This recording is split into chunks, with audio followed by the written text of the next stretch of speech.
All right, we're live. First of all, apologies. I don't have my face camera again. Still, the last time we did this, I bought a cord. You remember Eric? Oh, by Yeah. the way, Eric Grove is here. Everyone, Hello. I bought a cord. It was too short, and I just haven't been streaming. I've been so busy with other stuff. I still haven't bought the cord. So yeah, we're just going to be pointing the camera down for this one, unfortunately. But this is what I've got so far. So I'm just going to say, in the interest of full disclosure right off the bat, I could draw a bird from scratch. It would be incredibly difficult. It would be some erasing, and you want to get the proportions right. It's not really what I do. I don't really draw from photos much at all. So I just thought this is like the Illustrator method, and let's be honest, this is the way to do it.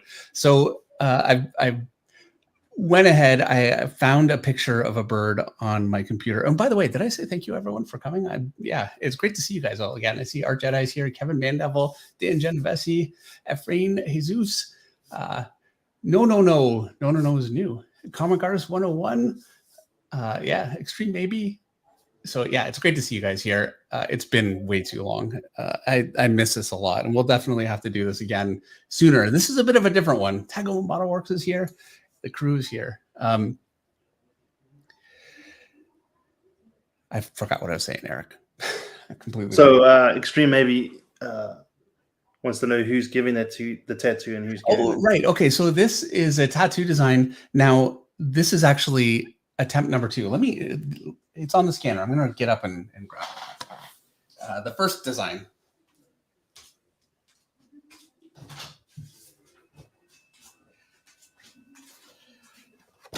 So here's the first one. And I did this, a month and a half ago or so, a little while ago.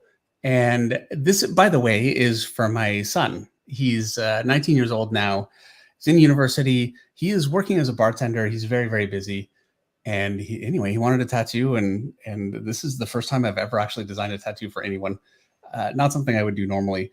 And I showed him some of Rike Ingles's work. You know Rike. I don't know if he'll make it tonight. It's a Saturday night. I think we'll lose a few people that way. But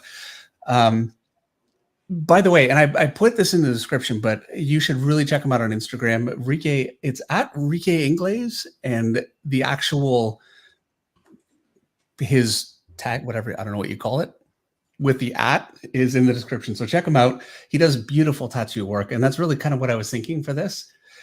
Ultimately, here's the request that I got. This was about a week ago, and this needs to be finished, actually, by the way, Eric, for Monday. It's getting tattooed on Monday, so I'm kind of under the gun. But he wanted a bird in flight instead of sitting, and he wanted some changes to these ones here, and a few things. And I just thought, what, it'll be easier for me just to redraw the whole thing than for me to try and fix it this way. It'd be too difficult. So I'm just drawing it from scratch. The other request that I got, Eric, is that it needs to look more Sigma. What's that? Okay, well, I want to say that I don't know. I do know because I have kids. Sigma is, so it used to be alpha. You want to be alpha, right? Like an alpha sort of guy. Well, apparently that's not the cool thing now. It's Sigma. I don't really know the difference, but whatever. It needs to be more Sigma. So I have no idea. Yeah, but what that means is I'm just reading it as alpha, sort of. Basically, he wants it to look a little tough. I got to be honest with you guys. I don't know how I'm going to do that. It needs to look what? More tough. Oh, okay. So this is a finch, actually. This is a goldfinch that I'm drawing. You can add one of those spiky necklaces to it. Yeah, really. I'll give it some bling. A leather jacket. Yeah. Yeah, the meme sunglasses. You know what I'm talking about? Yeah. The 8-bit sunglasses. Yeah, the Thug Life or whatever. That's right. Yeah, there you go. So yeah, now you guys know what I'm in for here. So I've got a reference. Let me pull it up. And who's actually tattooing it? I think I know the answer. Actually, I don't know. It's someone else. He had somebody now, and you guys all know, a friend of the channel and my friend, Dan Lassard, tattooed. Actually, I just got a tattoo from him. This would be about 6 months ago. He's phenomenal, but Everett had somebody that he really wanted to have do it, and so this other person, he told me, I don't remember. So someone else is going to do it. And he needs it actually for tomorrow because it takes a little bit of time to get set up. So let me quickly show you guys the reference I'm using. Hold on. Oops, shoot, wrong button. Okay, wait, where am I? It's going to take me a second. One Mighty R sent a super chat for $5. No text, but good to see him. Yeah, thank you, Mighty. Yeah. Killer Tacos is here. Anthony G. Danny Brown's here. Yeah, it's great to see you guys here. Alphin. Okay, present. Share screen. Entire screen. Allow. Okay. So this is it. That's the reference that I've got. Cool. Yeah. So quite a bit of it's in shadow. I could do something similar to what I did with the first one, and that is, like a totally graphic black and white look. And I'm going to do that somewhat, but he actually wants it to be more soft, which to me seems like less sigma, right? Whatever. Yeah. Less stigma.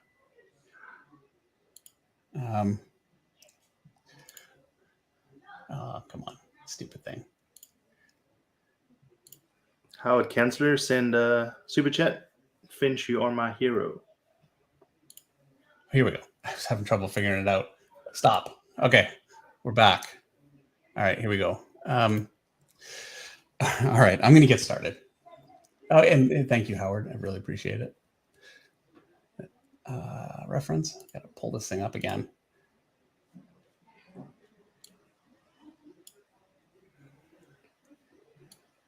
I don't normally work this way with having to fiddle around with reference so much. So it's a bit of a, so what I'm going to do first, I'm just going to go ahead and clean up the outline and get started. And then once we're finished with the bird, which won't take long, I just have to do the swirlies and the little shadowed birds and we're done. Hopefully this won't take too long. I drew this, Eric and I were streaming when I did the first one, and I can't remember how long it took. I can't remember. It was about an hour, right? Somewhere around there. Yeah, maybe a little longer. Yeah. So, yeah, because you erased some of it and redid it. Yeah.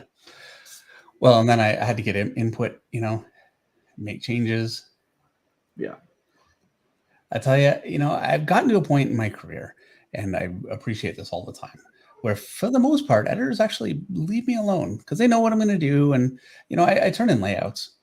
But yeah, I don't get a lot of change this and change that. That's very rare. And it's always a very justified thing when that happens. It's, a costume is wrong, or I screwed up something in a way that just needs to be fixed. And it happens, but it's rare. Well, drawing this has not been that experience. He has a very specific idea of what he wants. And, he's going to have this on forever. So yeah. This is why this will be the one time I ever do this. Kevin Mandevil has a super chat. How goes the creator-owned Dave been keeping you busy? It really has been. Yeah, it's been going really well. Thank you very much, Kevin. Yeah, it's been good. I really needed just to take the time and devote it to it. Now, I just finished 4 Walking Dead covers just now. I did them all in a row. Walking Dead, the 20th anniversary is coming up just a little later this year. So yeah, every time I think I'm going to get ahead, something comes up, you know what I mean? So It's always something, but yeah, I've been making really good progress and should be finished fairly soon, which will be nice. Just to get it out, to be finished, but also just to get it out. Mm-hmm. So I could, if I was an expert bird drawer, and really the key to being an expert drawer of anything is you just have to do it a lot. Yeah. I could probably play with these feet, maybe change the position a little bit and do like a, curled claw. I'm not an expert bird drawer. So you reference some, what's his name? I'm going to say like Claire Wendling or for the claws. I wonder, Claire Wendling, I don't know that I've seen her do birds. Maybe she's done like bears and cats, bears, and wolves, foxes. Yeah, most of you guys are familiar with Claire Wendling, one of my absolute favorite artists, and you can find tons of. Just look her up on Google just quickly, just to get an idea. She's got some really great books. It's just beautiful stuff, and such a varied range of styles that she has too, which is unusual. Like for me, I draw in my style, and deviating from it, it's effectively impossible.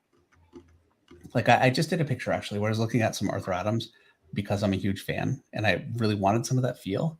In the end, while I looked at a bunch of his work, I don't know that it even shows up, like it just gets buried in my own style. Something I never intended, but you do something enough, and it's like they say, you can't teach old dogs new tricks. So Black Tiger as a super chat. Good to see you again. I'm getting laid off and decided to study art like a job. Scary. What would be the best way to see meaningful improvement? And it's good to see you back, Dave. Yeah, good to be back, and thank you for coming. The best way to see immediate improvement, and first of all, is to you really have to kind of take a breath and understand that it's a process. And I know that's not the ideal answer, but it really is. And you can learn faster, you can learn slower. And I'll talk about that in a second. And we've talked about that a lot, but still, I'll go through my ideal kind of, I guess, training rotation, whatever you want, But you have to understand that you're not going to catch on to things fully the first time or the second time. Like it takes time. And so you have to be a little bit patient with yourself. And really, the more patient you are, and the more you view it as a process instead of a goal, because I think goals are great, but it's really an impossible dream. But the process is realizable instantly. You can do it right now. And you are doing it. And that's actually, that's actionable. I feel like some kind of, Tony Robbins saying something like that, but it's true. You have to look at it like that. So anyway, the most important thing is gesture drawing. I would say devote the first half an hour or so of every day that you draw to gesture drawing, just really simple gestures of figures. I got some videos on my channel that kind of go into, how I approach those. There's more than one approach, obviously. But they're all similar enough, really. I think you find very quickly what basic shapes kind of work for you. And it's slightly different for everyone, but not that much. Anyway, so do that for the first half an hour. And then you really need to focus on proportion first. Make sure that your proportions are accurate. And you need to get to a point with your gesture drawings that you're just naturally drawing good proportion. And until you get to that point, and it doesn't take long, by the way, gesture drawing is the best way to iron out those kinds of problems quickly. And then you need to start studying anatomy. And there are a few ways to do that. One is anatomy books, which is good because you want to know where all the muscles are anatomically. But really, to draw good anatomy, you need to be looking at other comic books, especially if you want to be a comic book artist, because comic art has very stylized anatomy. You have to be careful about who you pick. But I really recommend looking at other comic artists. I mean, they've been solving problems that you'll have for generations. And it's a treasure trove of information. And you shouldn't look at it as, I'm just looking at other artists. It really is all of the comic artists that I know that have gone on to do well. That's how they've all learned universally, I'm telling you. And then, you can look at some life too. Recommend doing some drawing from photographs. And you'll find it's much more difficult because none of those shorthands are really there for you. Like I did a video on folds just not too long ago. And so much of it really focused on why it's so good to look at other artists that do folds well and simply. Because if you're looking at photographs of folds, photographs always have multiple light sources, almost always. It's very difficult to find a photo that has just a singular light source. And they can be incredibly confusing. Things soften out in a way that's really hard to translate. Like you'll just run into so many problems. Whereas an artist that really breaks it down well will save you an incalculable amount of work. So yeah. And yeah, focus on your anatomy, study arms, and then, spend the next week studying legs. And I've talked about this so much. I feel like I'm boring 90% of you guys because you've heard it all before, but it really is the only way. And just, be patient. You really have no choice. It takes the time. It takes the time it takes to learn. If you're going about the process properly, it's going to be about as fast as you're going to get there. And so you just have to let it be what it is.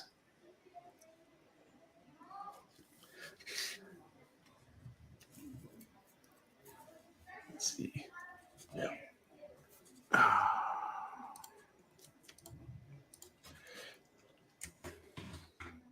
Oh, there we go. I don't know if you guys could. I'm sure you probably couldn't, but I had to scan the original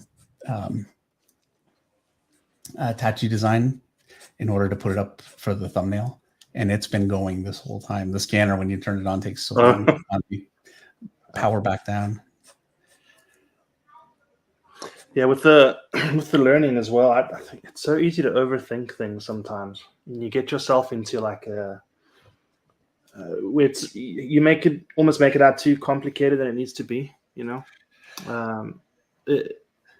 know I've found a lot of times before where I'm like, I don't know what to work on, and whatever I work on has to be, exactly,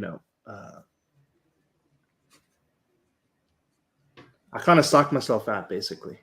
Yeah. The thing is though, it's true that you can overthink it and create a lot of problems.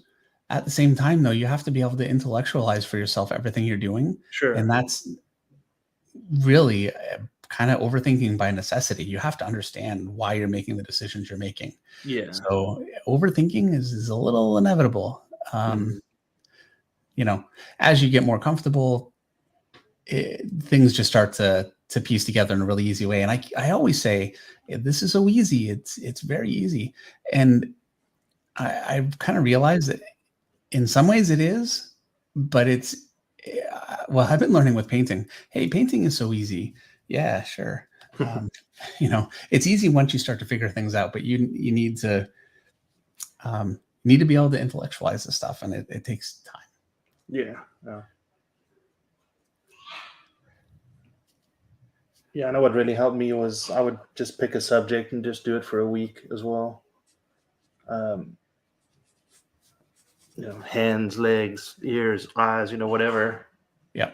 And, for as long as I could, and then move on to the next thing. But yeah, gesture drawing especially, I need to get back to, and that's like you said, hands down the most important thing.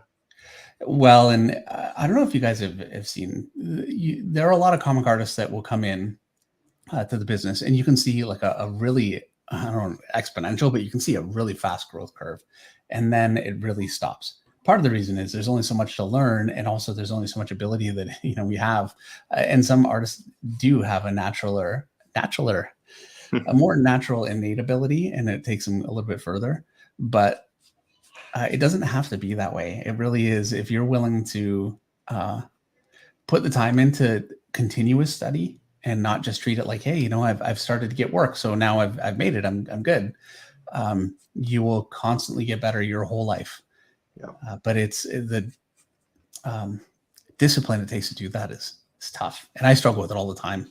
Like I haven't sketched the way that I should, and it's been a little while. And I can kind of feel it. I need to get back to that and just spend, some of my time every day doing what I always kind of preach.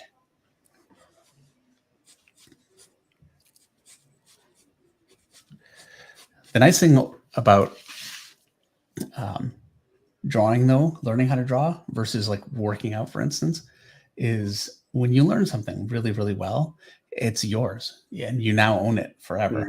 Mm-hmm. Whereas when you're working out, when you stop, it's all gone. You don't keep what you like. You need to keep going, and the level of determination that it takes is it's tough. Yeah. All right. So I have basically my outline kind of done in. I'm going to go ahead. I've got some dark areas. I'm just going to pop those in, and And I'm going to be a little bit more graphic. Like this area on his head, I can see that it's actually a bit of a two-tone. So around his eye. And I'm just going to kind of sketch it in. Here is darker. And then it's a little lighter up here. But I think I'm not going to do that. I think I'm just, you know what, I'm just going to color that in right now. I don't want to be too subtle with the values because it's a tattoo and I want to keep a pretty limited value structure. That's my thinking.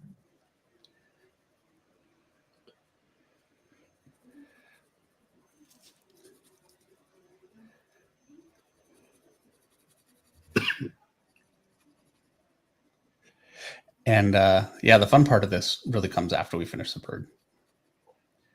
Oh yeah, adding all the motifs and bringing out this thing and adding all that stuff in. And I'm hoping, it was so hard for me to do the last time. I struggled mightily doing it, but I think it'll be easier this time because I've done it. Yeah. Hopefully that's not famous last words. We'll see. So again, I want graphic shapes. And so I'm going all the way dark. I'm doing kind of what I did with the last one a little bit. I personally just think it looks better. And if you want something to look Sigma, you know, let's see.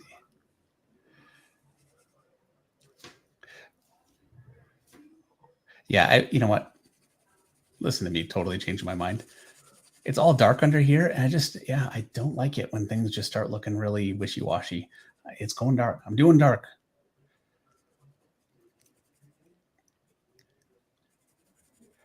I'm just a fan of graphic. Mm-hmm. And not only that, but you want to talk about a limitation of your knowledge set, skill set. This is me totally demonstrating that because I always work in graphic shapes like this. For me to try and break that and go all tonal and everything, really difficult. And so I'm just completely avoiding it, as you can see. I should feel ashamed.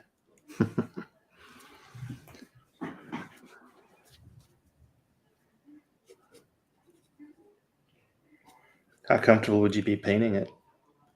Not maybe a bit more comfortable, right? I don't know. Maybe, yeah. I don't know. There's no hard defined shapes.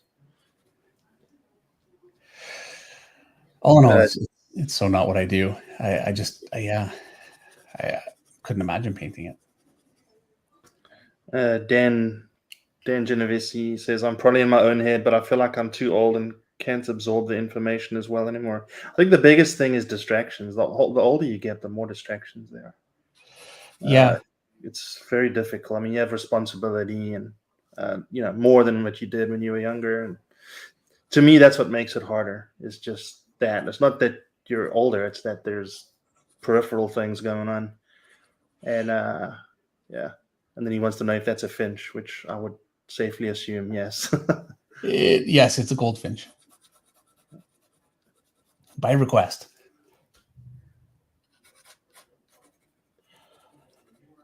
Adam, oh man, I never know if it's Mayer or Meyer. I'm sorry. You can correct me. Adam is Duet. Meyer. That's what I would, that's what I was going to guess. You guys were talking about the Oscar Mayer, right? Yes. Yeah. Okay. Hey, David. Very, very thankful to have a new stream to watch. Thank you. Yeah, it's great to be back. Well, it's great to see you here. This is definitely a bit of a different stream, to say the least. Why do artists have bulky devices on their pencils? It's just for just to make it more comfortable to hold. Yeah, this serves no artistic purpose. It's just tape, by the way. Yeah, it doesn't do anything other than just make it easier for me to grip without my hand getting tired. Like gripping a pencil. I don't use any of that. If I'm using ink, I don't bother because I don't actually have to press as hard. With a pencil, I press pretty hard to get, I want it to be very clean and clear and crisp.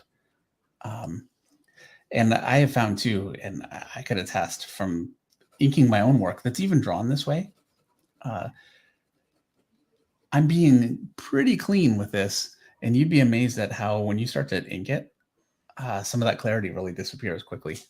So I try and be as clean as I can. dreaming of working with an inker again. Take part of the load.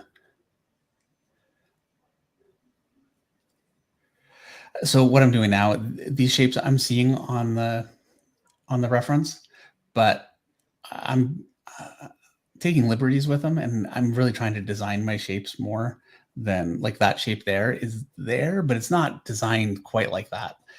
I want it to be more graphic.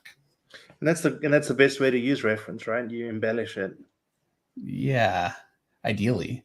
Yeah. The risk always is embellishing something.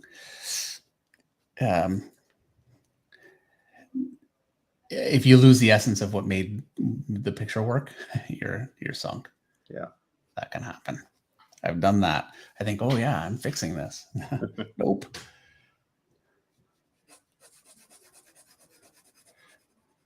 It's the toughest thing for me doing this right now is I have my instinct of where I want to put shadows, and I could just throw all this in and kind of go for it, but it needs to look like something very specific. It's photo referenced, so I'm having to actually stop and look and be careful in a way that I'm so not used to being. And even then, I'm still kind of not exactly being that literal. We'll see how it turns out. I'm bragging I'm not being that literal, and if it falls apart, well, I'm not bragging.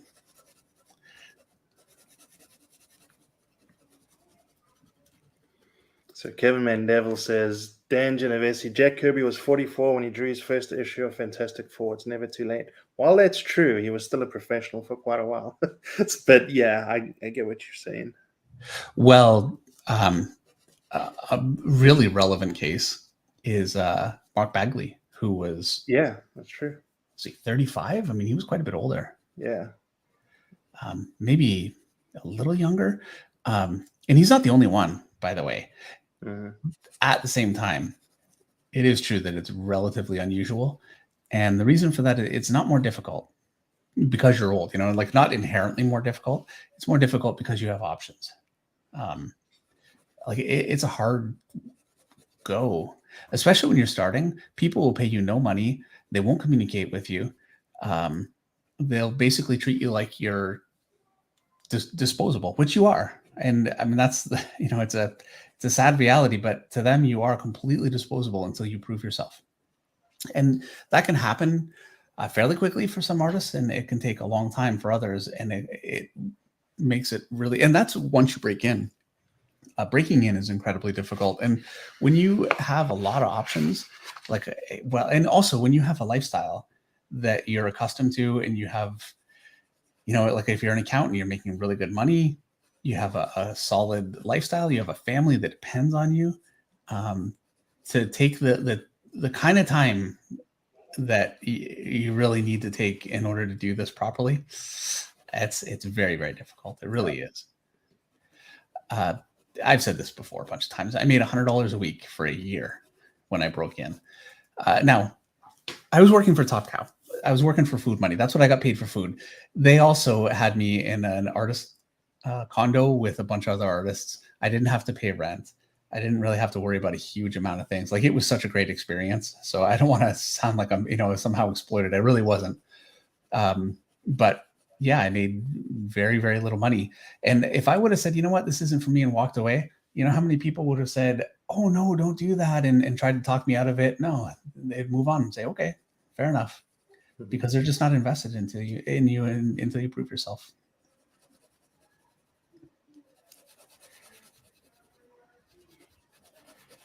Sounds very dire. I apologize.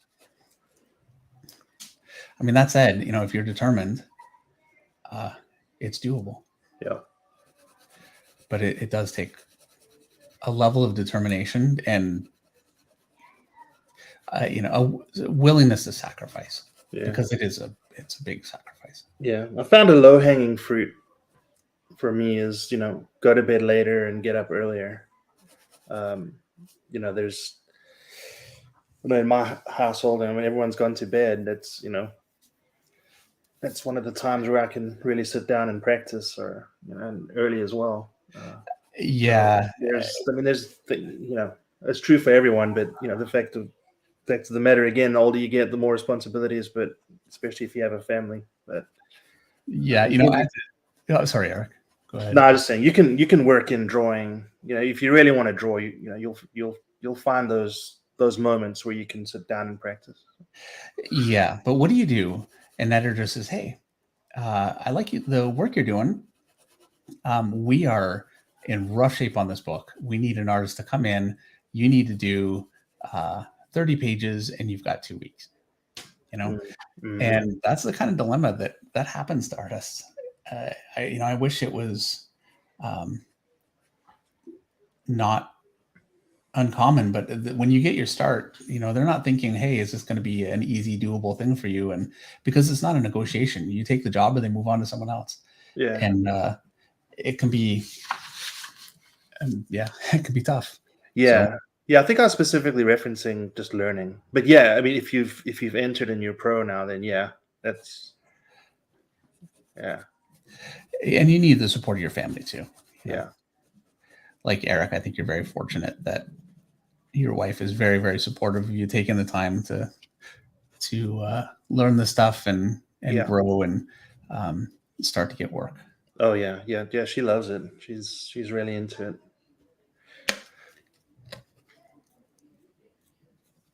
Yeah, and that's I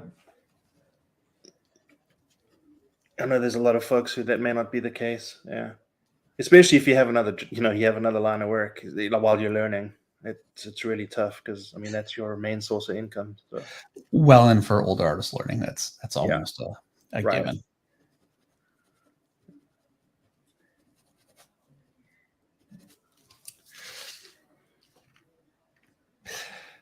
Okay. Truthfully, it's not exactly all that close to the reference, probably, but I think it worked. Well enough. Well enough. Yeah, I guess when in doubt, shadow it out. When can't work here. You can't shadow it out. It's actually it's dark enough that I'm having trouble seeing on the screen what I should be doing. So I think it's accurate enough, but yeah, looks good so far.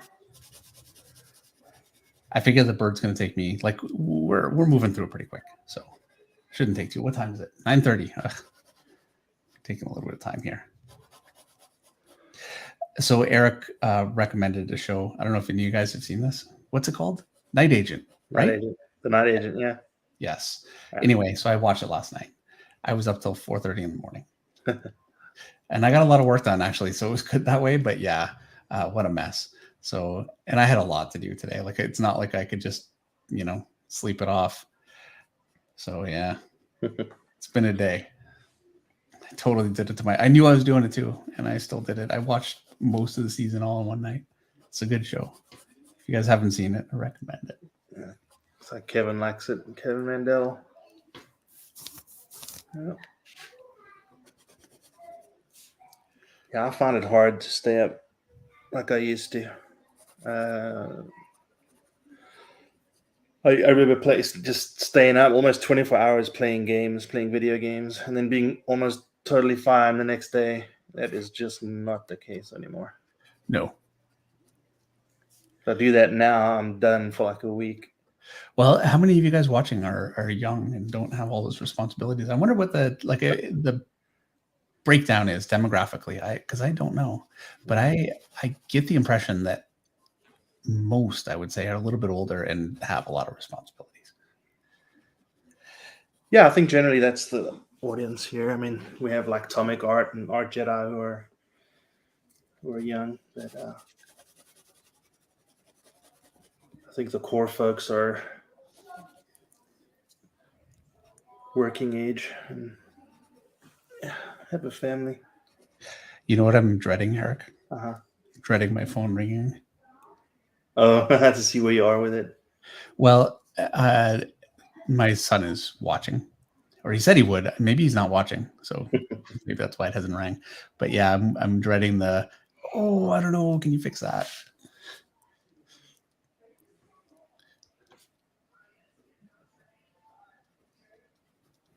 I'm totally making this up now, by the way. the reference is it's almost totally dark. I can't see anything, and I don't want to just go dark with it. So what I'm doing is I'm just using all the rules that I like. You guys know what I'm talking about, but you've got a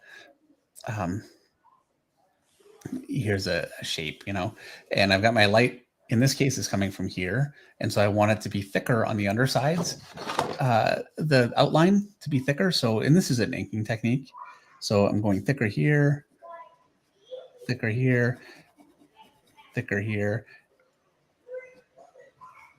and you get a lot of dimension from doing that. It's a pretty simple shape, but that's kind of what I'm doing with the feet to make them work.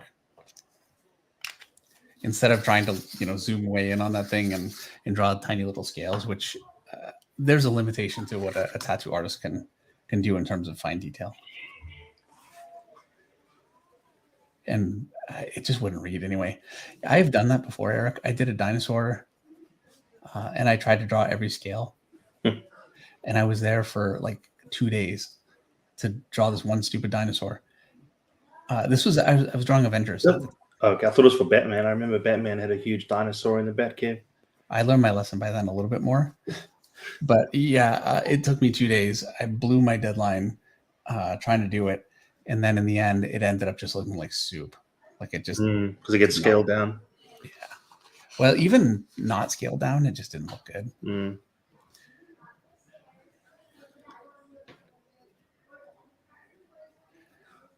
Sometimes a little visual shorthand goes a long way. Yeah, suggestion. That was a revelation for me when I was trying to ink eyes and you said it's suggestion. Not, you know what I mean? Yeah. Suggestion is so powerful. If you suggest the scales versus drawing every single line. Yeah.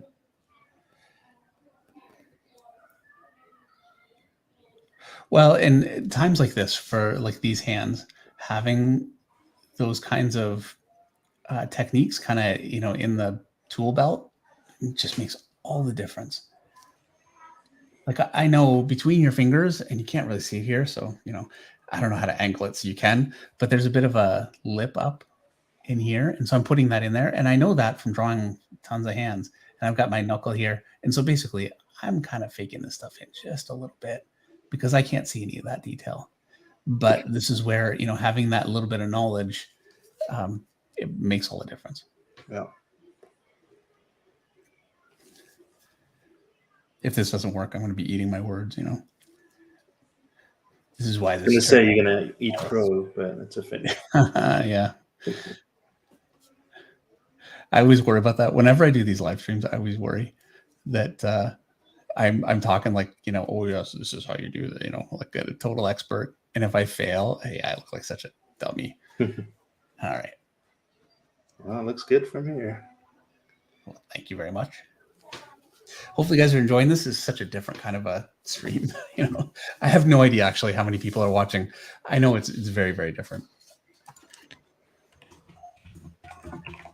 We're on a Saturday too, so I think it might be a little. It's Saturday Easter, so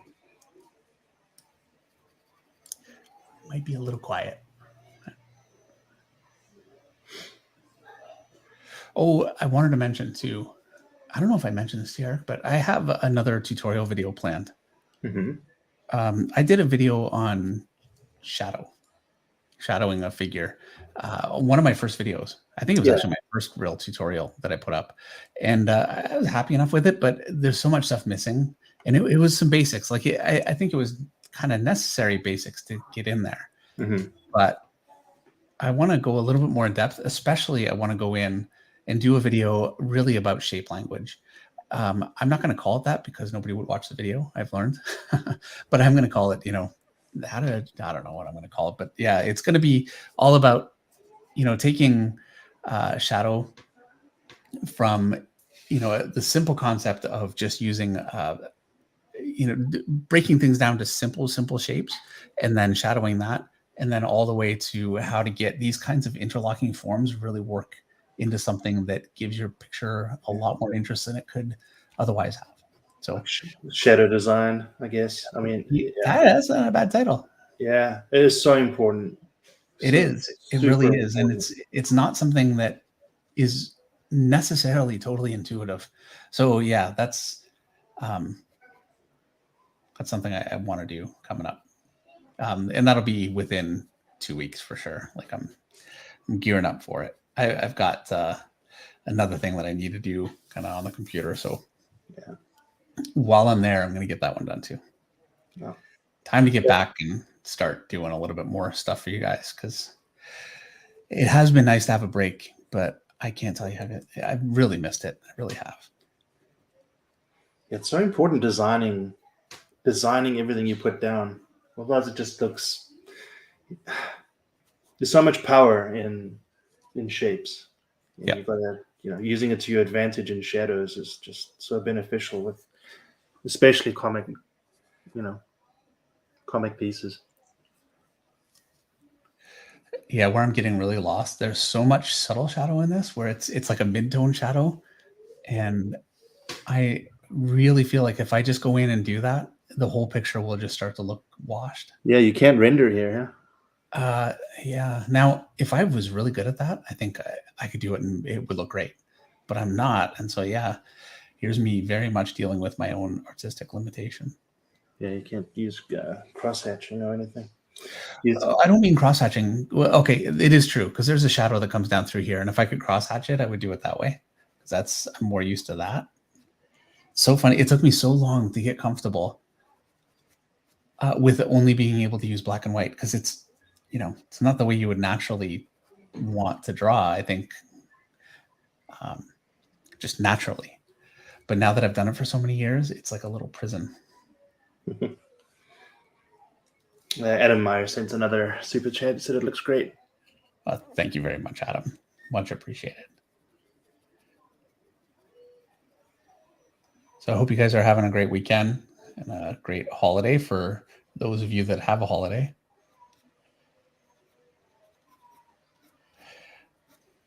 You got a holiday, Eric? I didn't yesterday, no. But yeah, a lot of family was off, and the roads here are super busy, so everyone's out and about. Yep. Yeah. Yeah. You have family coming in, or? Yeah, we've got a whole family dinner tomorrow, which I'm looking forward to and dreading at the same time. Yeah, I'm sure you guys know exactly what I'm talking about. I love them all, I would not want to, and I remember, like, I was single for a long time. And so I remember, and now this is a long time ago, I was, 32 when I met Meredith and we got serious. But yeah, for the longest time before that, I just didn't do any of that kind of stuff. And I remember the first time, I remember going grocery shopping, Eric, and thinking, wow, this is awesome. I'm like grocery shopping with the family. This is crazy, like an adult human being. Now, if you made me go shopping with Meredith, well, it would not happen. I'll put it that way. I love her, but yeah, no.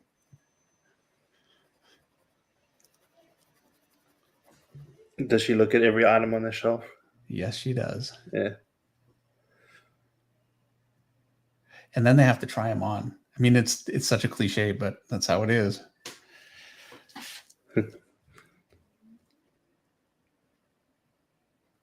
Will Maybush, I think that's how you pronounce it. Hey, David, only been drawing for about a month, and your content has been a huge help in my improvement and direction. So thank you for that. Yeah, Dave, there's so much meat to all the tutorials and everything Dave has on you. Yeah, it'll definitely help you grow. Definitely keep at it. Yes, and thank you very much.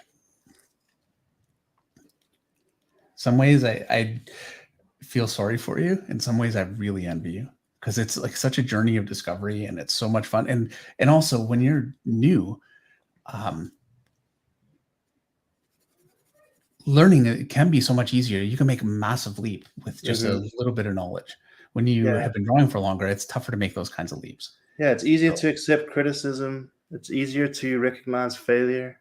Well, and if you can't do a fundamental thing when you fix that, you're such a much better artist that it's like night and day, and that's such a satisfying feeling.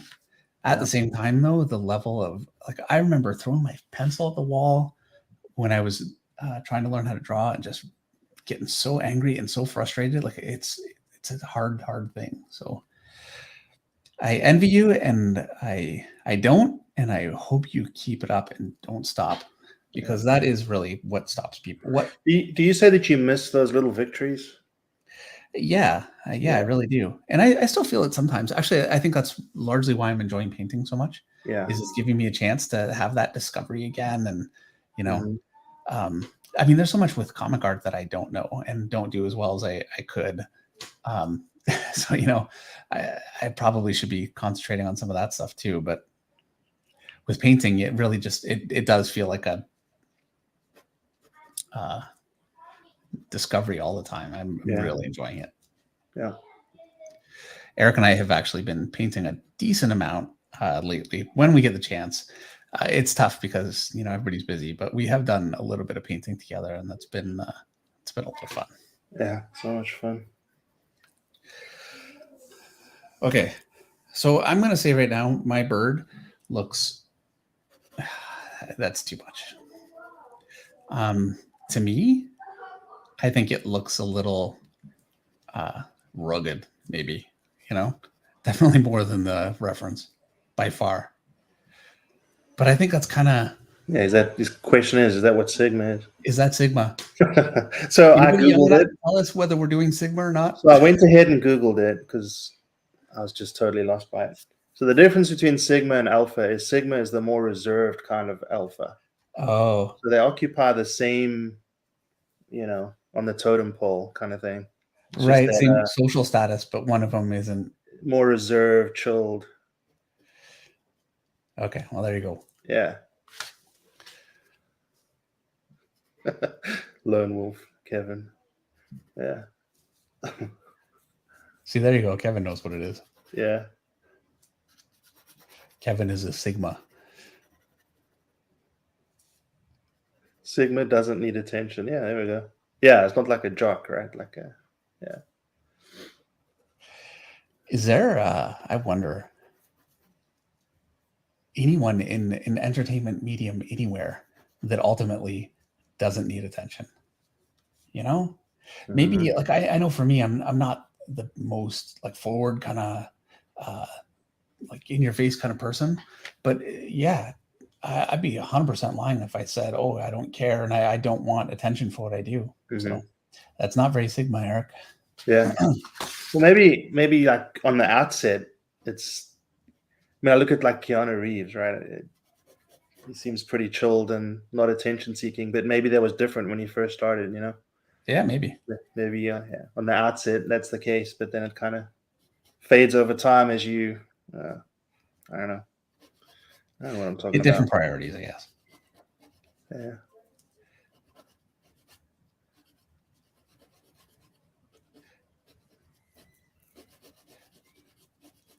Dave and Eric are for sure Sigmas. I don't know if that's a compliment or an insult. I have no idea. Come on, it's a compliment. I don't know. I don't know enough about it. I'll take it. Thank you. Yeah, I'll take it as a compliment. I'll run with it. I'm gonna go tell Hannah I'm a Sigma. Yeah, I'm so excited about it that I'm completely not being a Sigma. You won't believe it. Yeah, I just found out what I am. You know what Hannah's reaction would be, right? Yeah. Yeah, I know. She'd probably be just won't stop laughing or just roll her eyes while she's laughing. Yeah, she doesn't humor you. Meredith doesn't humor me, but at least she is willing to laugh a little bit before she rolls her eyes at you. Yeah. Meredith just rolls her eyes. She's had more time to just get sick of me, you know. Like, come on. Atomic Art's here as well. Oh, good to see you, Atomic. Yeah.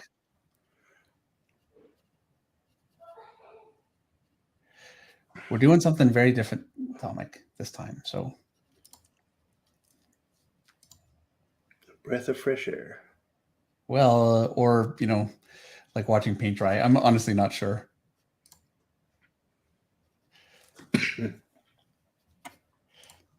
I can see a little bit of rippling in the wings, and so I'm kind of trying to capture that with some harder shapes just to make it more Sigma. I never want to say that word again. Yeah, I'm done with it after this. Okay.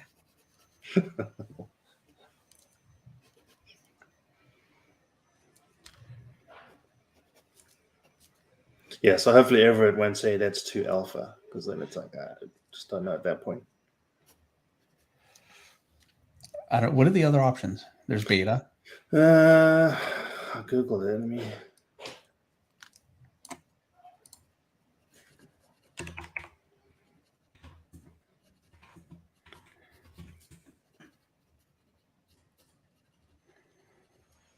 I mean, I don't know. Just a quick search reveal delta, gamma, and omega. I don't know. Yeah, who knows? Anyway, moving on. So Formula One. Yeah, Formula Yeah. One's back on.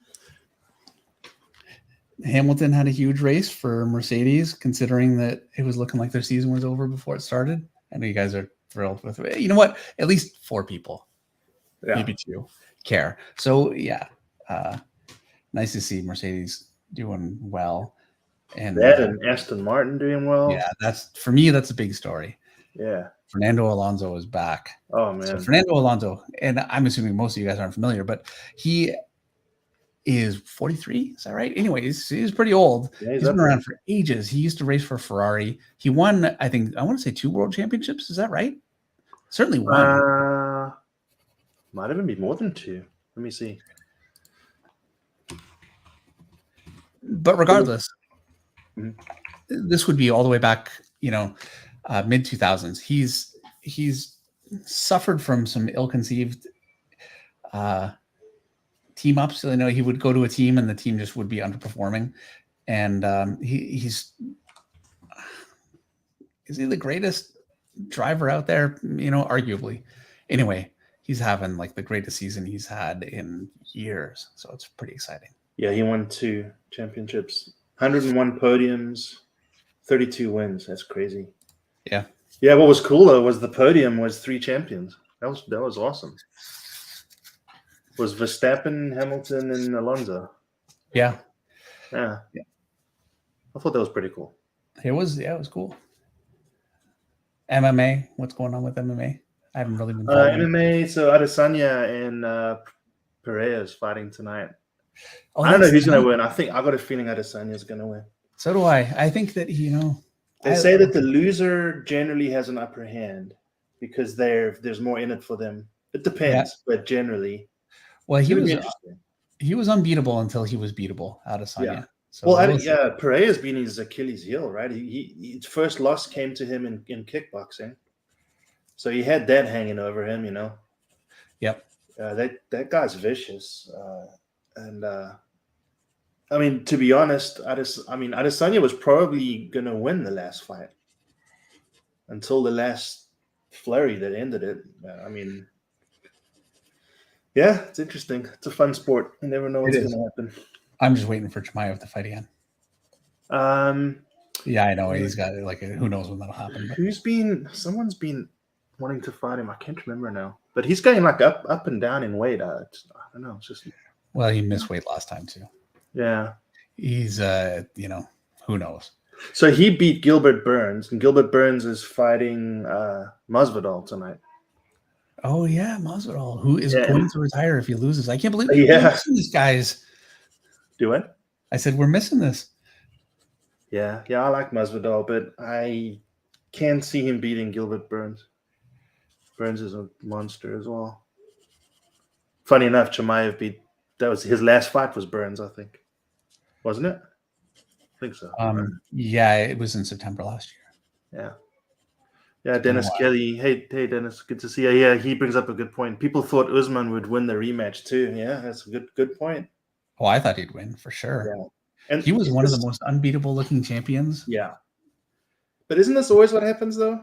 Yep. These dominating champions lose one fight, and it seems like everyone else realizes they can bleed, Yes. And also when you're a champion, every single person Yeah. is watching nothing but tape of you and Yeah. trying to figure out how to beat you. So, it's a bit of a microscope.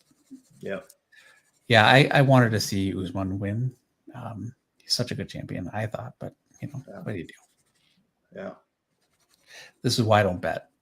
I'd be broke I many think times. that knockout affected him a lot. That was such a brutal knockout. He said that he wasn't right for a long time after that. Like he did not. I think he said he couldn't even remember like arriving at the arena. That's how Really? bad the knockout was. So that's got to we as viewers kind of brush that off like, oh, he's recovered, blah blah blah. No, I'm pretty sure. Well, and you don't feel it when you're watching. Somebody gets hit, and it's like, whoa! But you don't feel it. You don't know what. Yeah. I don't know if you've ever been punched really hard, Eric, but when I was younger, wasn't knocked out or anything. I did MMA kind of stuff for a little while. That's it. Yeah, I mean, the worst I ever got beaten, I was being thrown around like a rag doll. The guy I was fighting was judo and grappling, and that was horrible. Yeah. Any of you guys ever get knocked out? Bragging rights if you have. Yeah. Fortunately. Yeah, and you never know if you're going to come back the same after that happens. Yeah. Unless you're Justin Gaethje. Yeah. Well, you know what? There's a limit to that. My favorite fighter of all time, Tony Ferguson. Wall, man. Yeah. Speaking of Justin Gaethje. Really changed him after that fight. Or Rory McDonald. Remember Rory McDonald and his fight with Robbie Lawler. Yeah, I remember when Rory McDonald was somebody that people were excited about, and man, did that ever end fast. It's a shame. Yeah. I think they say it's almost like the body's self-defense mechanism, giving you a glass jaw just to try and avoid damage. This isn't as dark in the reference.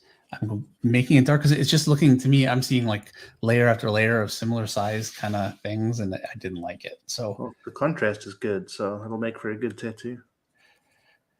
Because he's not going to color it, right? It's going to be black and white. It's going to be black and white. Again, This is very much based on Enrique Inglis's style, as best I could do. Enrique does tonal stuff. Like his stuff is beautiful. So it's not exact, but it's not going to be color anyway. Yeah, I think that looks so much better. And that's like totally it's not in the original, but yeah, it looks good. I needed it. All right, I'm going to leave it there. This area under here is shadowed, and it actually kind of cuts down through here. I'm very afraid to do that. You lose the whole black on white, white on black. Yeah, I'm going to leave it. All right. Yeah. So here we go. Now I just need to finish this thing. And why did I do that? I just drew lines all over this. Now I need to erase them. You're pointing with your pencil. And I'm not inking this.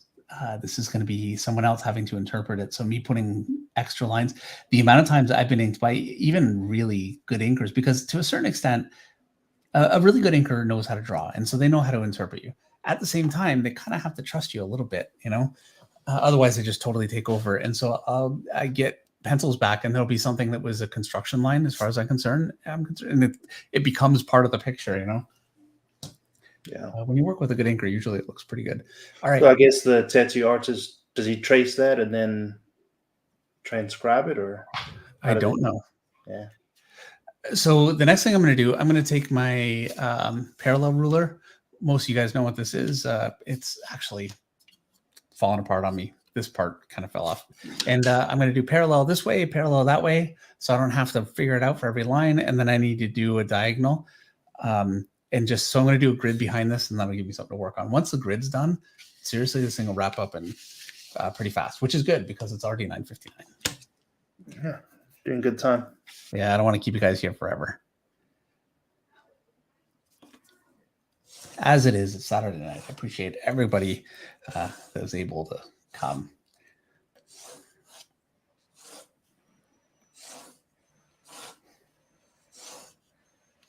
I waited until I had the bird drawn in before I did this too, Eric, because there's so much little detail on that thing. I didn't want these lines to cut through and confuse things. Mm-hmm. And also for me to lighten these lines, I use a kneaded eraser. Mm-hmm. And it would have meant that I would have had to lighten that down too, just, by virtue of the fact that it's underneath there. I didn't center this guy very well on the paper, so it's going to end up kind of coming off the page to the right. But it won't come off the page, but on the paper, it's going to be a little asymmetrical. Every once in a while, I like to make sure. Yeah, see, I thought I felt myself kind of shifting there. So I've got hashes on the page. I don't know if you can really see. You can see this one. Can you see? I've got my reference in the way. You can see both of them. So yeah, I'm making sure that I'm lined up.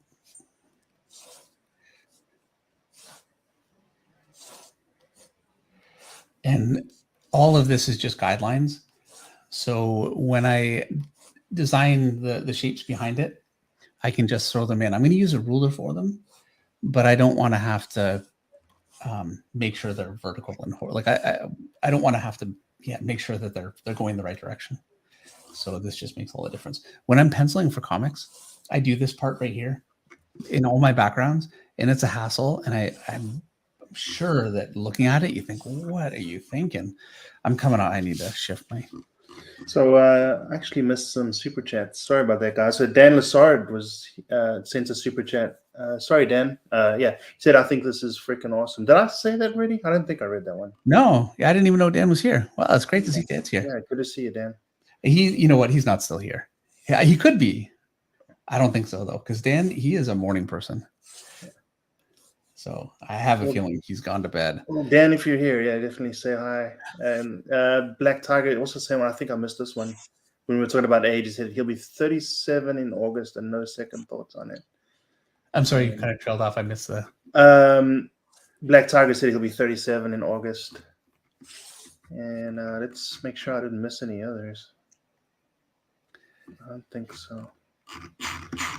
Someone sent one and I missed it. Just please let me know. I'll see if I can go back.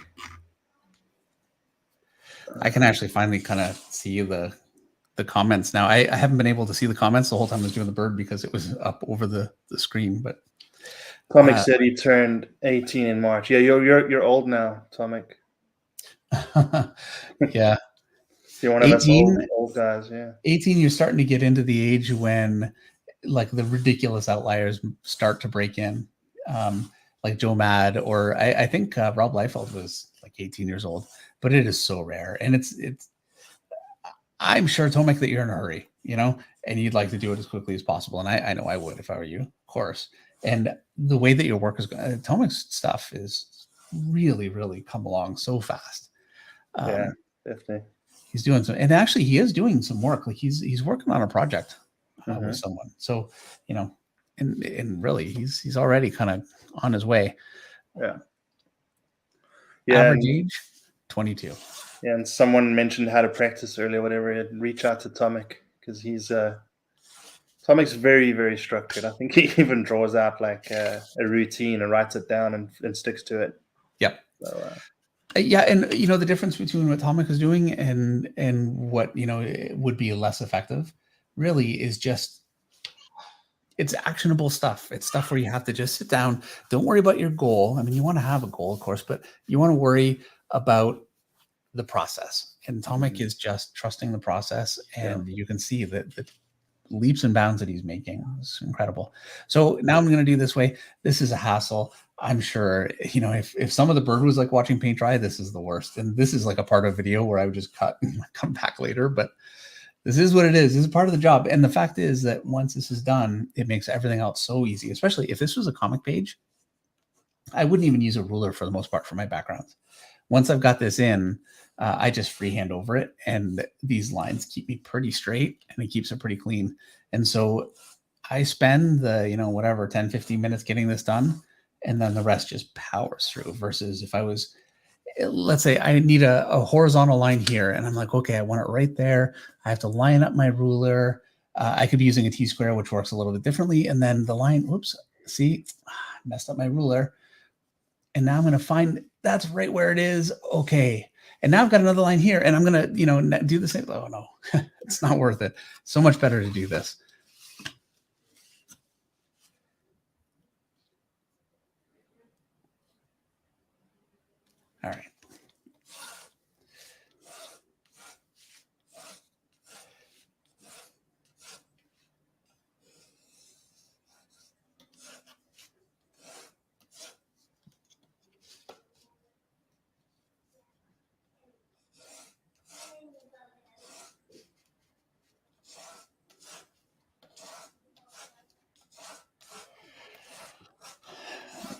show on the road.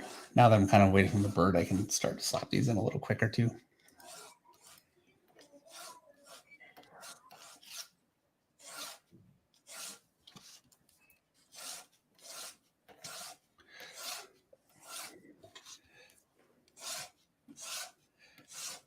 Okay.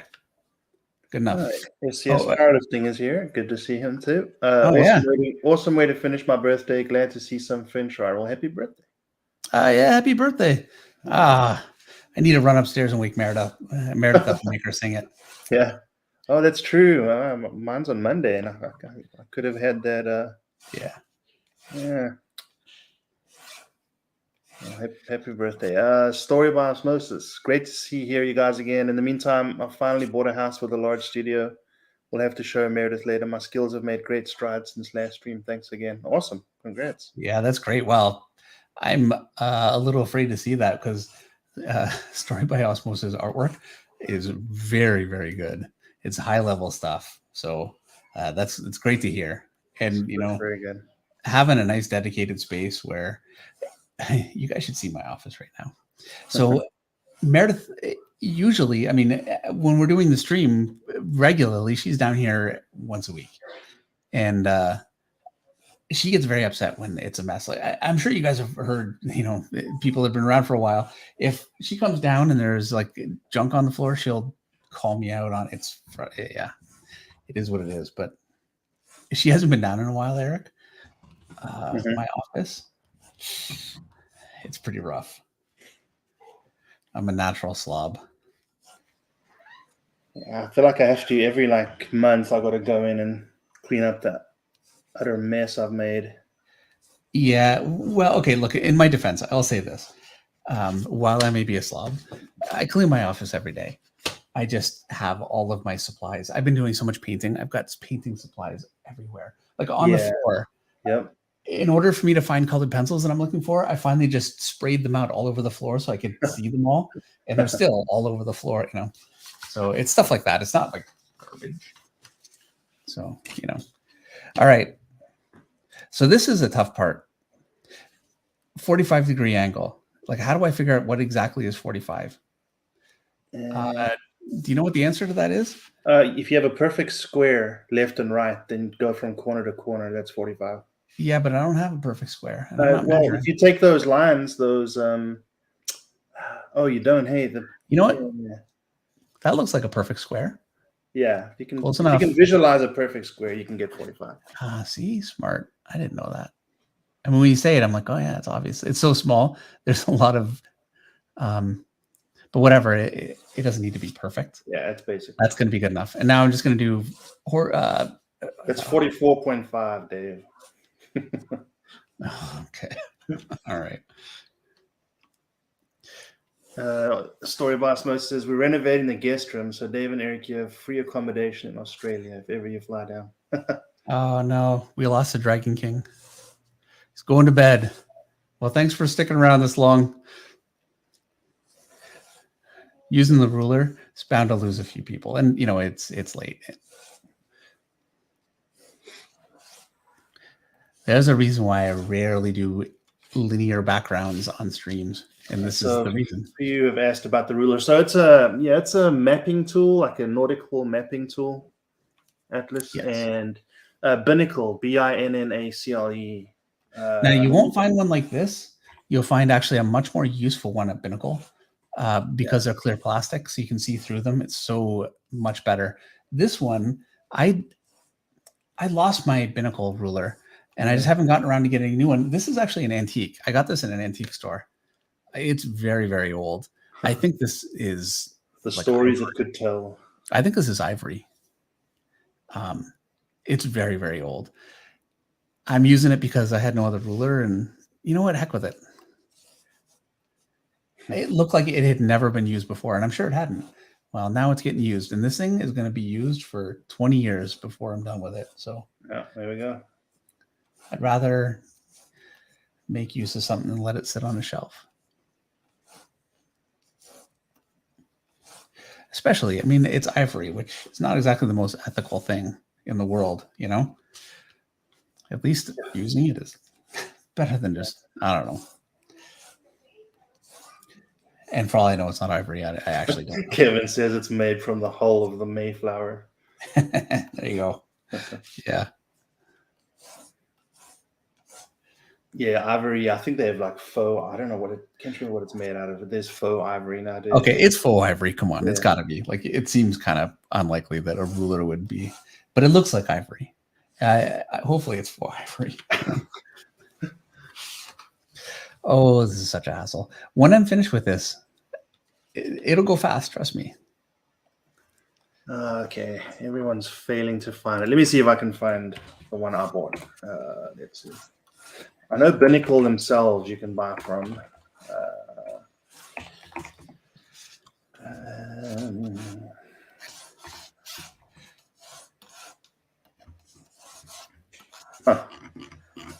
Don't see it on Amazon anymore. Well, you know I what? like the drafting industry's taken a bit of a hit recently. I know Alvin, like Alvin shut down. Yeah, I have a feeling if you can find one of these, you probably want to buy 10 because nobody's making this stuff anymore. And I haven't been to Binnacle in years, so I actually don't know. I say, oh, yeah, you can get them at Binnacle. I don't know if that's even true anymore. Let's see. So I'm using this like a little bit of a T-square. I've got this edge lined up with this stuff here. It's not perfect because it's not long enough, so there's a lot of room for error. But again, this is not really a drafting drawing. Like, it's if it's not exactly 100% perfect. Wow, Dave, I can't find it on Binnacle store anymore. Wow. Better hold on to that one. I know. Well, we'll have to, I'm sure you can find it somewhere. You know what? There you go. Sales opportunity. I need to do the Finch mapping tool ruler. made out of pure ivory. I can make a whole $10 ever. Yeah. I'm not a business person.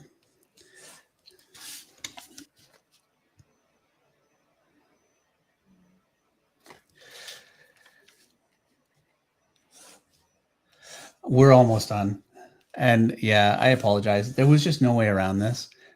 I knew that I was going to be doing this because it's just part of the job. And you know what? In some ways, hey, maybe it's not such a bad thing to just see what you do for this, right? Like what it actually takes to do something like this. But man, this has got to be so cool to watch.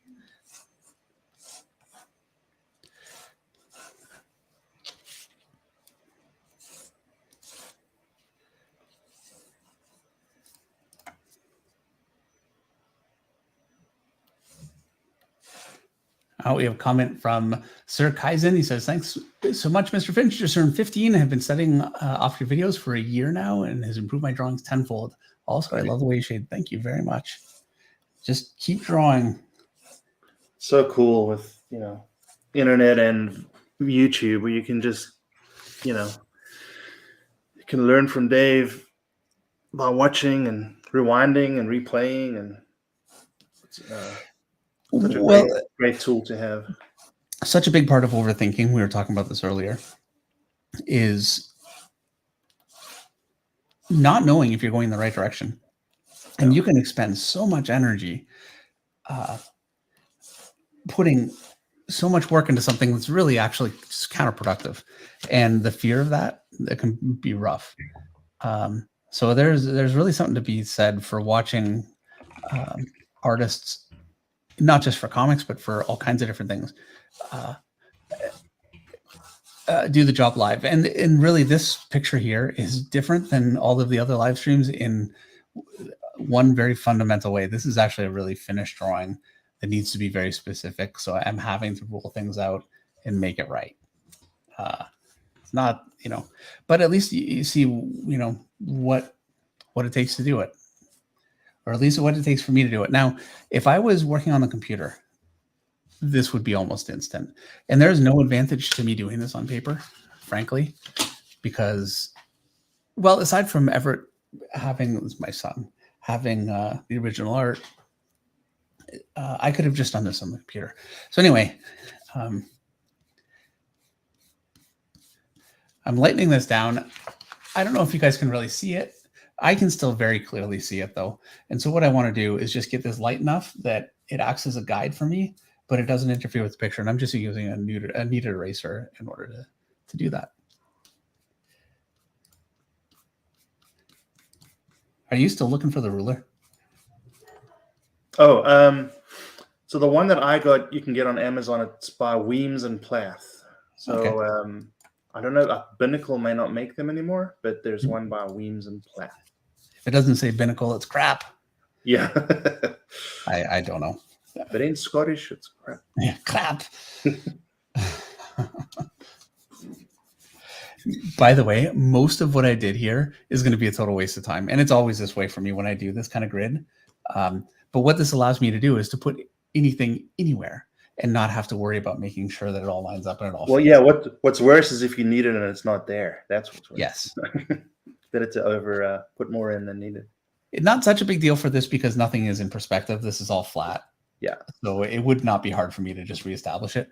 Where it's difficult is when I've got perspective and my points are way off the page and I've already gotten it. Like I have to get everything set up to do that. And once I lose that setup, trying to find that point again. Oh, yeah. And I've done that. That's happened. And the alternative is to fake it, which I've also done. By which I mean, I don't fake the whole thing. But if I've lost my point, yeah, usually I can get away with faking a certain amount of it because I've got everything else for reference.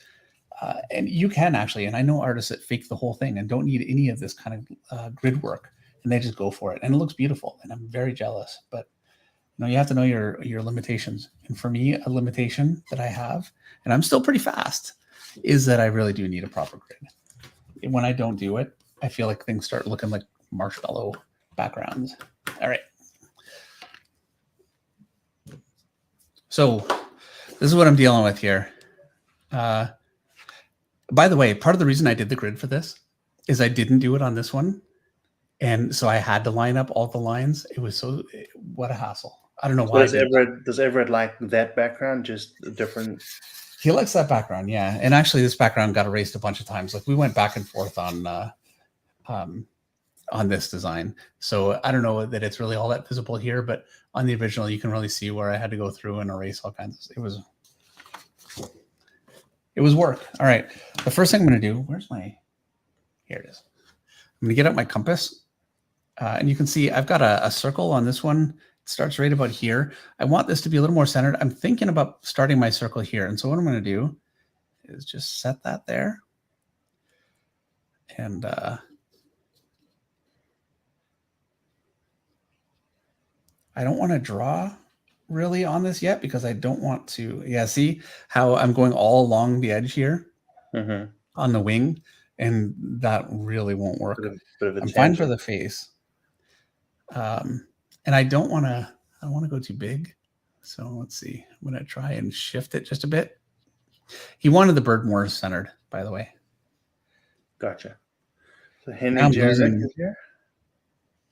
What's that? Henry Jeremick is here. Keeping his 100% attendance. Oh, nice. Yeah. I'm sorry, Henry. I'm sitting here thinking. Now I'm losing most of that circle, but it's kind of sad. I like it actually, but it's totally gone here. Like it'll just disappear in there a little bit. What do you think, Eric? Kind of want to see the circle on both sides of this. Yeah. I'm going to go a little bigger with the circle and see if that kind of fixes it. Now it's too big over here. Dang it. Down. I like that. I think maybe just a bit more here. Just a little bit smaller. Yeah, if some of the wing extends a circle, that'll look really cool. Yeah. This is such a hassle, but yeah, okay. I'm going to just go for it. I'm going to end up erasing some of the circle too. The other one had like pieces of circle and pieces missing, but it'd be much easier for me to just draw the circle in them then.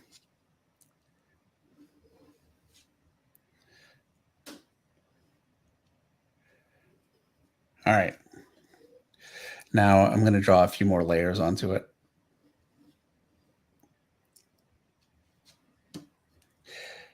This is why I really like a compass over a template, like a Mhm. sheet that you lay over and it's got circles cut into it, Yeah. because I can keep this point here and my circles all stay nice and even all the way around.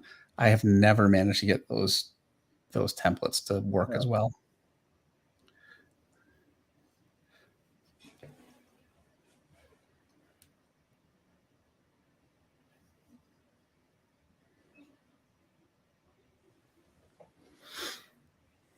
As it is, I'm still a little bit wider here than here. Like it's, you know what?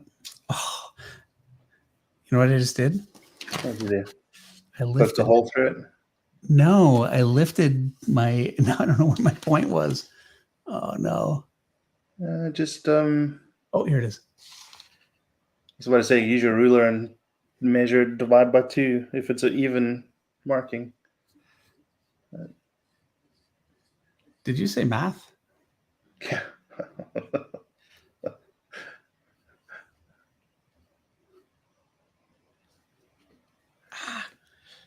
This is that point.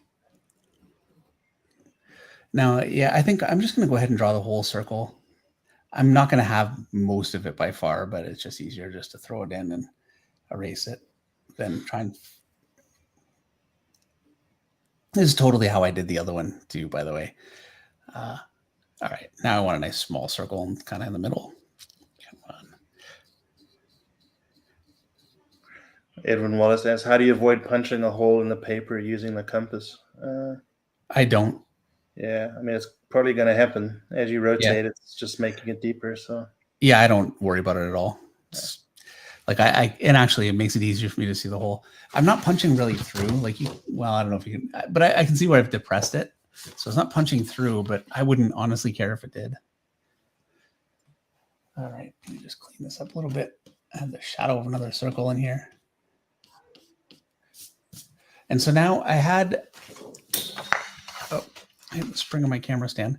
I had these lines here and some other circles kind of lined up with it. So I'm going to go ahead and try and do that. I'm going to use this line here. Let me just draw that in right now.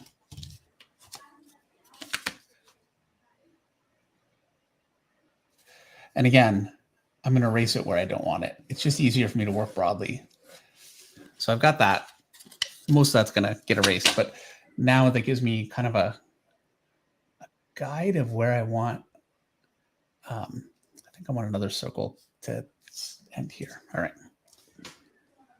This is also, whoops, wrong side. This is so arbitrary, this whole thing. Because really these lines could kind of go anywhere. So you just keep going until you think it works and then stop. All right. I'm going to leave it there like that. I'm going to put something else here.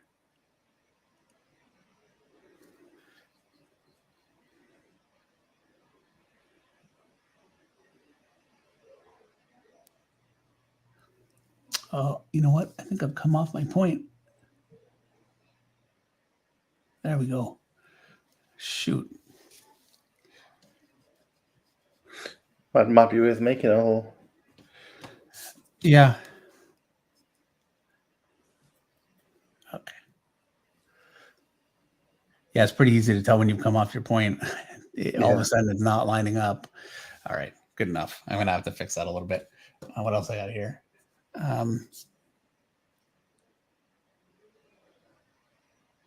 Another thin line just around that outside. So when I did the original, I was actually looking at some other designs that Everett had sent me, my son. And so I was basing some of those decisions on that. Now look at this, I'm not lining up. So I'm hitting, see, I'm off the same point. I keep going for the wrong spot. All right.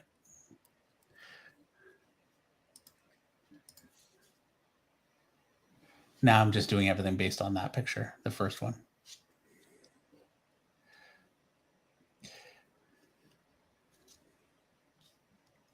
Look how much wider I'm getting here. I'm just going to cheat it. I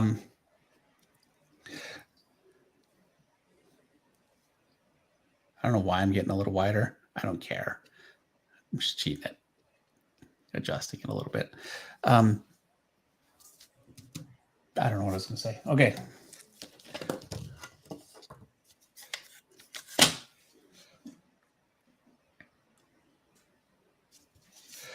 I want a line kind of down the center of the circle. So it's going to be just about there, I think. So you said this was going on his arm, Dave? What's that? Was this going on his arm? Yep. This is quite a bit bigger than what the actual tattoo, and that's the other reason why I'm being careful about detail, is I'm drawing this a lot bigger than it will actually be. I don't actually know where the center. Eric, sometimes I'm so stupid. I'm like, I don't know where the center of my circle is, and I don't know how to figure it out, so I'm guessing. Well, meanwhile, it just lines up with the hole, and I can see it right there. That's the center of my circle. It's the square root of pi plus... Yeah. It's like no helping me. All right. So I had a bit of a square kind of offset here. I'm not going to do the branch this time. So I think I'm kind of...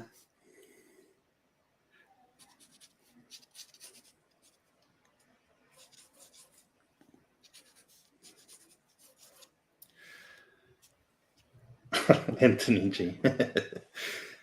What is the design in the background? A crosshair? No, it's not. It's not a crosshair. Going I duck can hunting. kind of see how...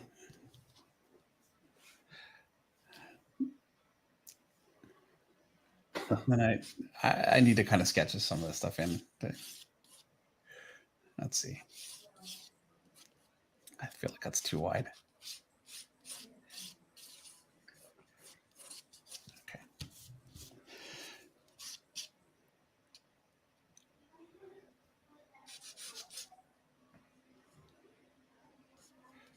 Jason Ferguson is the first time catching a live stream for him. Welcome. He says he's streaming from Japan. What time is it there? I don't know. Yeah, either late or early. I actually don't know.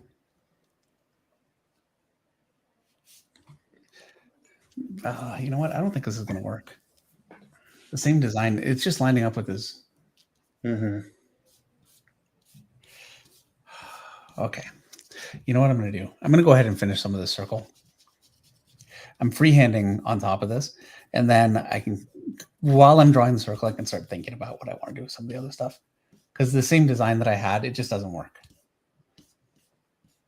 Yeah, composition's changed. Yeah. Okay.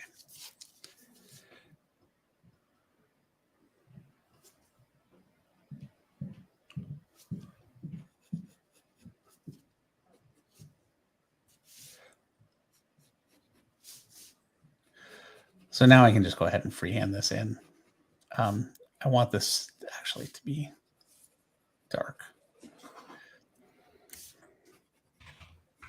I think what we're going to do, Eric, I'm going to go ahead and finish the circle, and then we're going to end the stream because otherwise I'll have you guys here forever. And this really is going to be a bit of a back and forth of me trying to figure this out and drawing lines like this. I feel like I'm copping out a bit, but at the same time, I feel like this has got to be the most boring thing on earth to watch. So we'll finish out the circle part, and then I'll just finish the rest afterwards. Sounds good.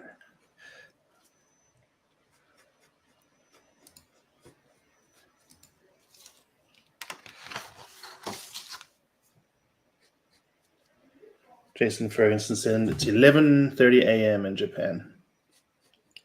Oh, well, that's all right. Yeah.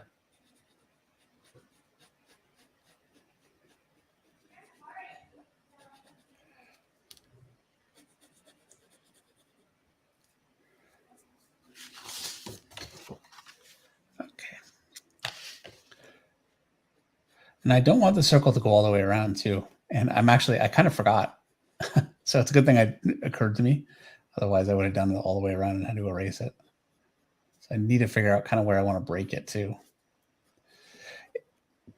when I was drawing this with Eric. Now, Eric, you were working on your own thing, so Yeah. you know it wasn't like the pain of watching me go back and forth. But yeah, the amount of things that I drew in and erased and tried again, and I think some people are natural designers. Like I'm sure Enrique Ingles would have no trouble with this. I am not a natural designer, so Yeah, you got to put something down to see if it really fits instead of yeah. But everyone's saying they're in for the long haul and they don't mind staying and watching. So for what it's worth, yeah, it's definitely still fun to hang out. well, in some ways, I'm kind of copping out a little bit. Like Yeah, because I don't know what I'm going to do exactly, and so I'm getting a little afraid of doing it live. That's really what's happening, truth be told. Like, oh, yeah, design is definitely something totally different than its own art form. Yeah, graphic design.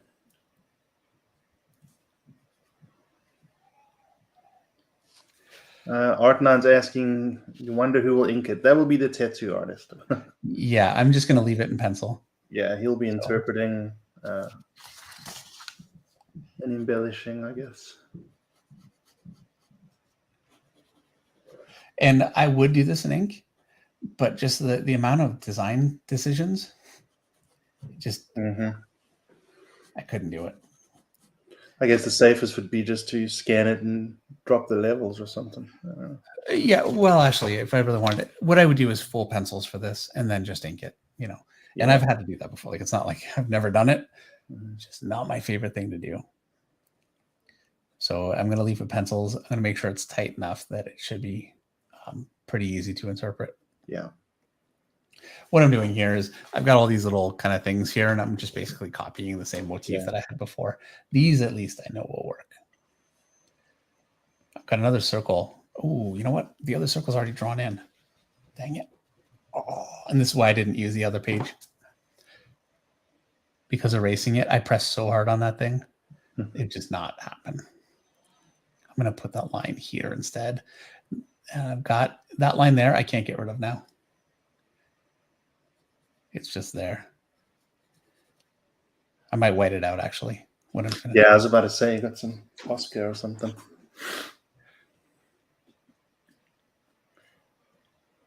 Okay. Now I'm going to use this circle here. This is not ideal with the way I'm freehanding this, by the way. But this is how I've always done it. Yeah, what would the tattoo artist do? They can't use a compass on your arm. So I really don't know. But I guess they got to kind of freehand. Yeah, I wouldn't know. Henry Jeremick says, Dave, just fake it. That's why it's in pencil. Yeah, well, it's true. And Ross Klein says, it reminds him of a compass rose from an old map. Yeah, you know, I think a lot of that, because this kind of design, I've seen a decent amount of it being done. It's a popular sort of design nowadays. And I really like it because it looks very classic. All right. I'm going to put a dotted line here. Extreme maybe says a circle, in his opinion, is the hardest thing to tattoo. Yeah, I mean, you got to, once you transfer it, you got to freehand it, right? I mean, you got to hope you don't come off the line. So, yeah, the circle is very easy to tell if it's off. So yeah. Well, that's for the tattoo artist to have fun with. So I want to put a circle up here. I think. Yeah. And I want it to line. Yeah, the other one had one there, right? Yeah, I want it to. It needs to line up here. So let me just do that.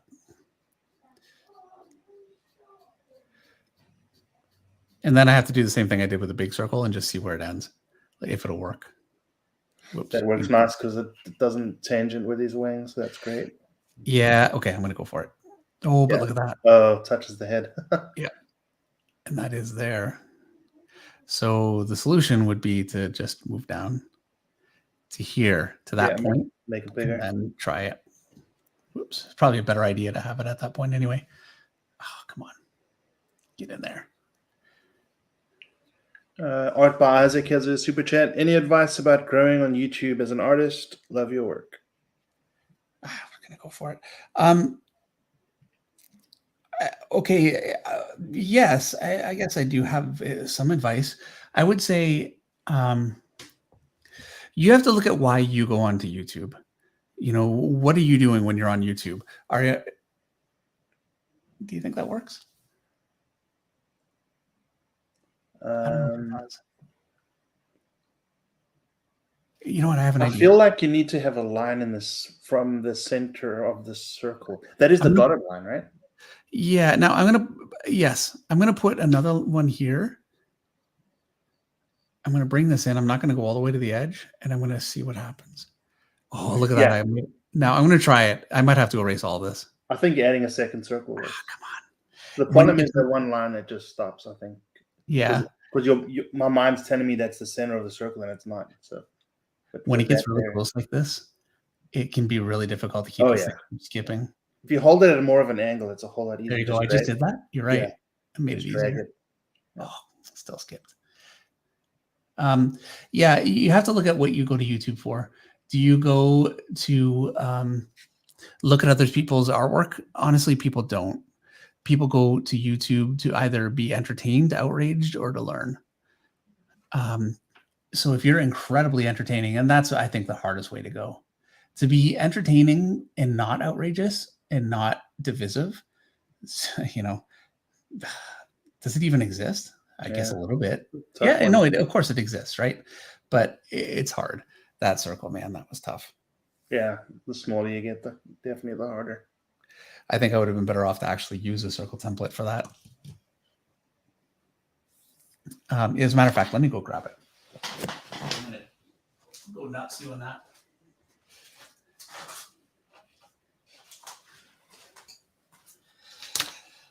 Didn't I just go on and say how I don't like using these things?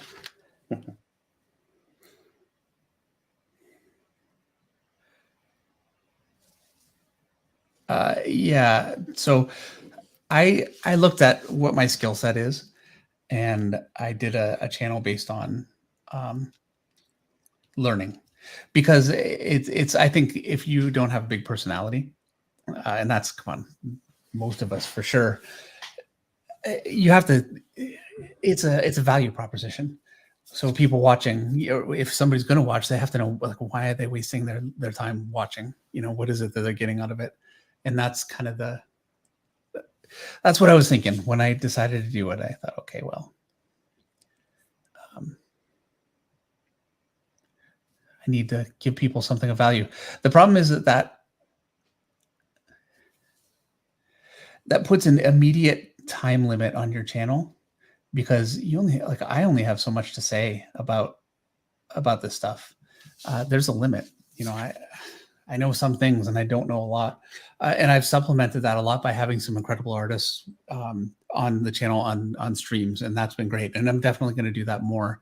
I'm really grateful that the channel's big enough that I can kind of, hopefully encourage people. Well, and I have been able to so far. So, I think that provides a lot of value. There's that. But yeah, you have to be teaching something to people that they want to know, or you have to be really very, very entertaining, like PewDiePie, who people can just sit and watch, just talk about stuff for half an hour. Yeah. Or you need to make a lot of enemies. And, I don't want to make any kind of a judgment on that. What's like, really, I think, debate and that kind of thing, sure, it's important, but it carries a big risk. Like, I know for me, I've got opinions, but I'm really not. It's so easy to express an opinion that is going to make people feel alienated and feel like they're being excluded. And I have no interest in doing that. I feel like we all have something in common, and it's great that we do. And I'd hate for anything to get in the way of that.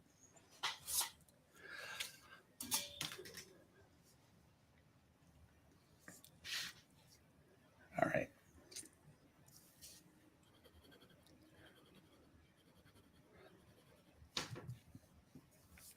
What I could do is line all of these up with my point.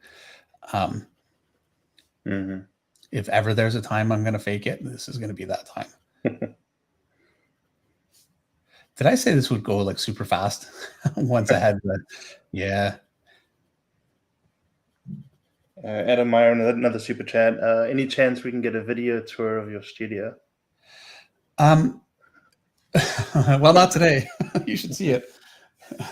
But yes, I would like to do that. I want to throw out there, my studio is a studio for me to do my work in. It's not a showcase. You guys can't see it right now. Normally, I've got a camera so you can see behind me. I strategically spent a little while putting all kinds of stuff up and trying to make it look nice. The rest of the studio is really just my stuff stacked up where I need it to work. So, but I'll show you guys. I will do that. I have been saying I would do that for a while. I need to actually do it. My studio is actually a lot like yours, Eric. Oh yeah. Yeah. Less Lego. I'm sorry. Less Lego. Yeah. Eric has a lot of Lego in his studio. Yeah. I went and visited Eric a while ago in Texas. Eric's in Texas, so yeah, spent a few days there and got to see the studio and meet the family. I'd already met your family. It's like I was at a convention, but yeah, it was nice. Yeah. They were very nice hosts. Got to meet our puppy as well. Yep. I accused Eric's wife of trying to kill him. Yeah, it was that. That was funny. But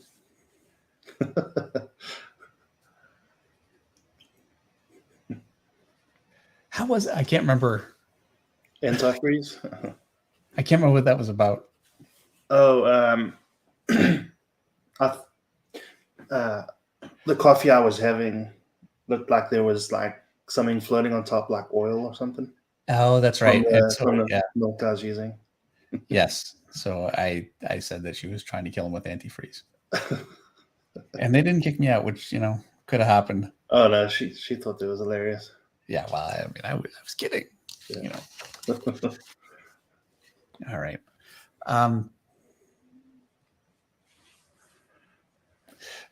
For this one, I went all the way around, kind of with that design. Mm-hmm. I'm kind of thinking about stopping it there. What do you think? I'm just thinking balance. What would balance out the other side? Right. Yeah. Show the other one again, Dave.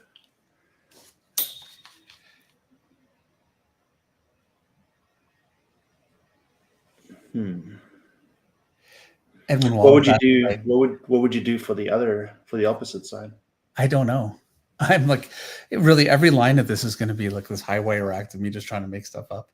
Edwin Wallace asks, do you still have old artwork of yours before you got really good? And well, then thank you for that, first of all. But yeah, I have a massive, massive stack of. There was a live stream where you showed a lot Yeah. of it. I couldn't remember which one it was. It's in a huge pile. I don't even have it sorted. It's just sitting there. And I actually was thinking about throwing it away. I wouldn't. Yeah, it's stupid to do that. Very helpful for people to see, I think. And so there was a guy earlier who asked about advice on learning. I think he said he was like a month in.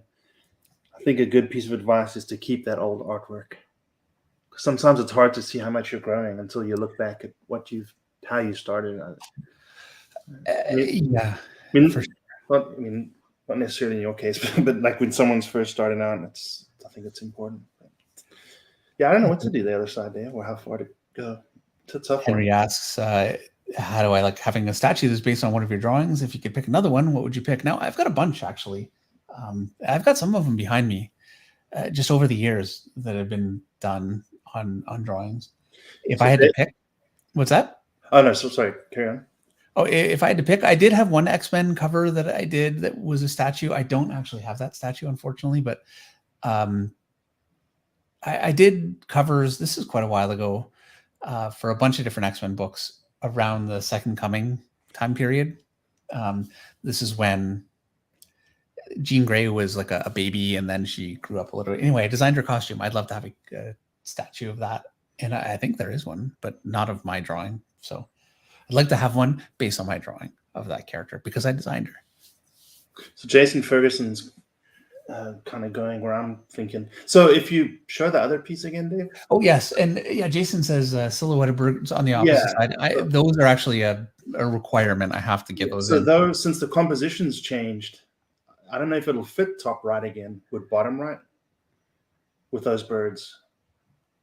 I mean, how vertical did he want to go? So I have a choice here, but then it's above the head. I don't think that's ideal. I think I'm better off just going just higher with it and putting it up here and then doing a little bit more above my drawing here. So it's a little, you know. Yeah. Or yeah, you know, that's actually such a good question. I really wasn't thinking about that.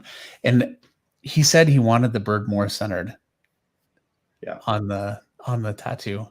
So I did that without really thinking about the birds. That's going to be a problem. Under the wing, says Jason. Yeah. Now that wouldn't work because verticality would break. But when I finish the overall design, it might. So I'm going to kind of keep that under consideration. I still, this is the ideal spot just because it's where he wanted it. And I know compositionally it would sort of work. I would need something else here to balance. Yeah. I could do that. I could put something here, maybe another circle, some designs. There are a bunch of these kinds of things, and Enrique Inglis has some really great designs. I want to look at some of his, and the reason also why I'm kind of chickening out right now and saying, hey, I'm going to finish this on my own a little bit. I'm going to be honest with you guys. I'm at a bit of a loss. I don't normally do these kinds of things, and I need to look at some stuff. Yeah, you need to kind of stew on it a little bit. Yes. Yeah. So, yeah, I'm gonna do that, and I apologize, but I really thought, oh, this will be no problem. And I told Everett, oh yeah, no problem. I can do the whole thing again. Yeah. Oh well, it'll get there. All right. So thank you everyone very, very much for coming and watching and all of your questions and comments. And it's just great to see everybody again. It has been way too long. Hopefully everybody's having a great spring. We're finally getting warm here. For those of you that are also cold, hopefully you're getting warm. For those of for those of you that are already warm, hopefully it's not getting too hot. And yeah, happy Easter, everybody that celebrates Easter. And I'll see you guys in the next one. I'm going to have a tutorial video very, very soon. I wish I could say I'm going to get really back to a regular schedule with that. It's going to be a little tough, but I will have one coming up very soon. We'll have another live stream scheduled. I'm going to talk to Eric about that. Eric is incredibly busy right now, just with work. So it's a little bit difficult. So, we'll have to figure out when we can do it again. I've got some guests that I'd really, really like to bring in. So yeah, that's all coming up. But anyway, I will see you guys all soon. Have a great weekend and great rest of the week. Good night, everybody. Good night.